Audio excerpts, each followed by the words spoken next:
Bonjour Monsieur le Préfet. Bonjour. Merci d'avoir répondu à notre invitation. Vous êtes avec nous ce matin à quelques jours du départ de votre fonction de préfet de la Martinique. Quel bilan vous en tirez 3 ans après être arrivé ici à Fort-de-France? Un bilan contrasté, parce que nous sommes toujours, et je dis nous parce que je raisonne en collectif, en posture de se poser des questions sur ce que nous avons réussi, mais surtout ce que nous avons échoué ou ce que nous aurions pu faire. Mais globalement, je dois le dire, j'ai énormément de fierté d'avoir servi l'État en Martinique pendant ces mois, d'avoir engagé les travaux que nous avons pu engager dans tout l'éventail possible des dossiers qui ont été portés à ma connaissance, et on peut revenir dans le détail de certains, y compris d'ailleurs sur les 4 derniers mois de crise profonde qu'a traversé la Martinique, et sans évoquer le fond de cette crise, sur la question même de la vie chère, nous avons su poser, mettre sur la table les problématiques, identifier les vecteurs de surcoût en Martinique, fait la démonstration de la mobilisation des services de l'État et de l'État lui-même, même si les contingences politiques nationales retardent la mise en œuvre du protocole. Et je crois que nous avons engagé un processus sur lequel il ne sera pas possible de revenir en matière de travail et de réduction du coût de la vie en Martinique, sachant que ce n'est pas forcément sur les prix que doit porter uniquement l'effort. Il y a d'autres vecteurs sur lesquels doivent porter les efforts pour résoudre ce problème de vie chère. Vous nous le confirmez ce matin. La baisse de la TVA sera appliquée, quelle que soit l'orientation nationale du budget.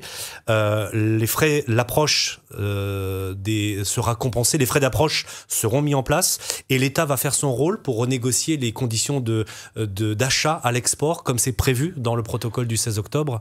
Je vous le confirme naturellement parce que le ministre d'État, ministre en charge des Outre-mer, l'a lui-même confirmé. Nous avons eu une réunion récemment en visio et il a affirmé sa volonté d'avancer dans la mise en œuvre du protocole, dont il fait une priorité avec naturellement la situation des autres territoires et en particulier Mayotte. Mais sur la question de la TVA, oui, dès que le budget est adopté, nous pourrons appliquer nous aussi la baisse de la TVA, la disparition de la TVA sur 69 familles de produits. Oui, il y a un travail qui avance sur la question des frais d'approche. Nous avons également engagé une démarche, vous le savez, sur la mise en place d'un mécanisme de comparaison des prix qui est essentiel. Et je crois que cet effort de transparence sur les prix et le niveau des prix en Martinique rapporté à d'autres prix de produits équivalents en hexagone est un effort important parce que ça informera le consommateur de la différence réelle des prix. Enfin, il y a d'autres vecteurs. Les contrôles sont engagés, mais nous les avions engagés et la procédure avait été engagée dès avant les fêtes de fin d'année. Bref, nous sommes toujours mobilisés et l'État assurera les engagements qu'il a pris en signant ce protocole. Est-ce que aujourd'hui, cette lutte contre la vie chère, est-ce que le combat contre la vie chère vous semble devoir devenir la priorité aussi du gouvernement ? C'est une problématique que nous retrouvons partout sur le territoire national. Donc, il n'y a pas... vous le retrouvez dans l'Hexagone, vous le retrouvez dans les territoires d'outre-mer. Je lisais dans la presse martiniquaise qu'effectivement, quand on regarde le niveau des prix, la différenciation est encore plus forte en Guadeloupe qu'en Martinique. Donc, c'est général. Maintenant, ce que montre la situation en Martinique, c'est que la particularité des territoires, du système économique, fait que nous devons apprendre à travailler sur les spécificités du territoire concerné, avec les acteurs concernés, et que l'État doit se rendre disponible, c'est son rôle, pour identifier avec ces acteurs les voies et moyens pour parvenir. Mais oui, c'est une priorité, au même titre que d'autres. Le logement est une priorité en Martinique, les infrastructures constituent une priorité, infrastructures portuaires, vous savez qu'on y a beaucoup travaillé, le niveau des loyers, enfin bref, il y a énormément. L'agriculture, avec le CTEA, qui fait partie du protocole également, et sur lequel nous continuons à travailler, avec le soutien que ça va apporter aux petits agriculteurs en faveur de la diversification et de l'autonomie alimentaire. Bref, il y a énormément de priorités, nous sommes engagés sur toutes celles-ci. Est-ce que vous quittez le territoire avec un message à apporter au gouvernement sur une nécessité d'évolution institutionnelle en Outre-mer et singulièrement une nécessité d'évolution institutionnelle en Martinique ?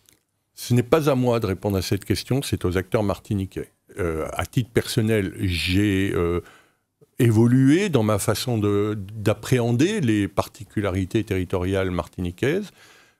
Je rapporterai mes conclusions au gouvernement lorsque j'aurai l'occasion de rencontrer ses représentants à Paris, où je serai la semaine prochaine. Mais je pense qu'effectivement, et disant cela, je ne réglerai pas le problème. Nous sommes arrivés au bout d'un cycle. Il faut savoir comment dépasser ce cycle sur la question des responsabilités, sur la question des normes, sur la question donc du pouvoir normatif ou pas, et des responsabilités. Mais bien sûr qu'on voit que nous sommes arrivés au bout d'un cycle, et ce sont les acteurs martiniquais eux-mêmes qui le disent.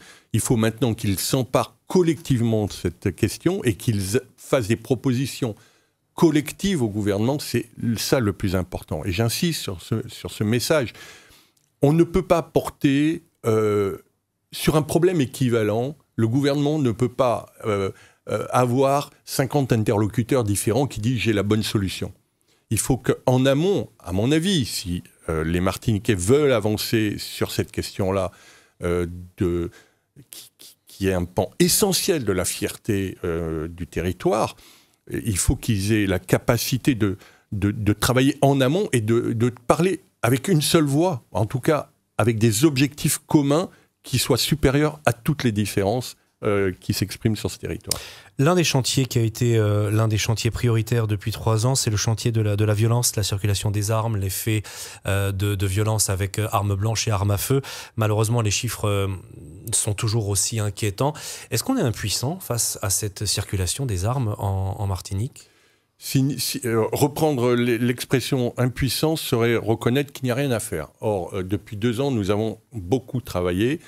Malheureusement, il y a un temps de montée en puissance des dispositifs qui n'est pas celui avec lequel les voyous, les gangs, les trafiquants investissent le territoire martiniquais. Nous le savons, celui-ci est gangréné par le trafic de stupéfiants, il est gangréné par le trafic d'armes, et au-delà, vous le savez, également par toutes sortes de trafics d'importation illégale, y compris sur les produits alimentaires. Donc il faut multiplier les contrôles, et nous l'avons fait là-dessus. Maintenant, sur la question précise de la délinquance, je l'ai dit, il faut aussi là qu'il y ait un travail des acteurs eux-mêmes. Quand vous savez que 80% des atteintes aux personnes, donc des faits de violence en Martinique, sont des faits de violence intrafamiliale, c'est-à-dire qui se déroulent entre amis, entre membres d'une famille ou dans une maison.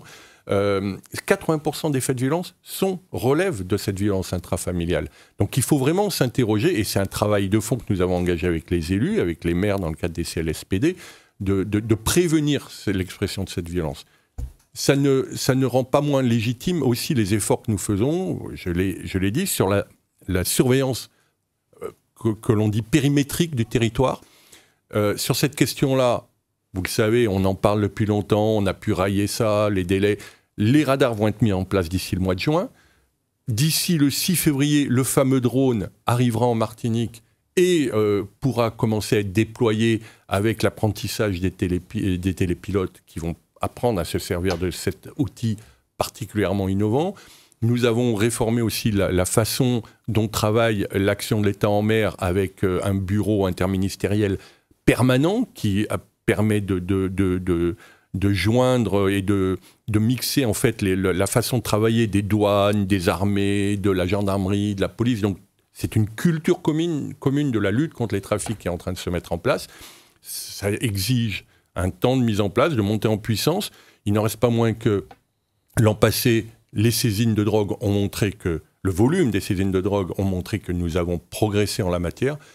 Voilà. Mais la violence reste prégnante, la banalisation de l'usage des armes reste très préoccupant, et nous allons faire porter nos efforts là-dessus. Un dernier mot plus léger, tout comme votre prédécesseur, Stanislas Cazel, vous avez déjà quelques chansons de carnaval qui vous ont été consacrées, les jours gras approchent. Ça vous amuse, ça vous surprend? Comment vous avez perçu cette appropriation dans la culture? Fallait s'y attendre. Mais carnaval, c'est carnaval. C'est le moment de dérision, c'est le moment où on se moque de tout, y compris de ce que l'on aime. Si ça peut être un honneur, même si parfois les mots peuvent être un peu crus, d'avoir sa chanson à Carnaval.